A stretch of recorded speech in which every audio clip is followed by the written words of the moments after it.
જીવનમાં મોકો મળે ને ત્યારે હળવું થવું, પણ જીવનમાં ક્યારેય મોકો મળે ને ત્યારે હલકું ના બની જવું.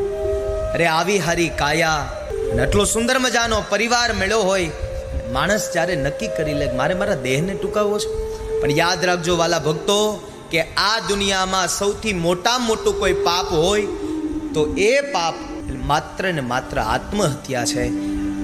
જીવનમાં ક્યારેય કોઈ દી નબળો વિચાર ન કરશો. અને કદાચ એવી વિકટ પરિસ્થિતિ આવી જાય ને, વિપરીત પરિસ્થિતિ આવી જાય ને, અને જો તમે કદાચ આવું કૃત્ય કરીને ગયા હશો ને, તો કદાચ કાલ સવારે તમારા કોઈક પરિવારને કોઈક મેણું મારશે, તમારા છોકરાઓને કોઈક મેણા મારશે ને એમ કહેશે કે ભાઈ તને ખબર છે ને તારા બાપ દાદાઓ શું કરીને ગયા છે.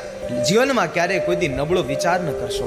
અરે એકવાર પ્રયત્ન કરો ભલે નિષ્ફળતા જાય, બીજી વાર પ્રયત્ન કરો ભલે નિષ્ફળતા જાય, 100 વાર સુધી તમે પ્રયત્ન કરો ભલે તમે નિષ્ફળ જાઓ, પણ 101મી વાર તમે પ્રયાસ તો કરી જુઓ, અને ત્યાં તમારી મંજિલ ઊભી હશે જીતનો, પોસ્ટલ લઈને તમને આપી દેશે કે લ્યો તમે જીતી ગયા. જીવનમાં ક્યારેય પ્રયત્ન ન છોડજો.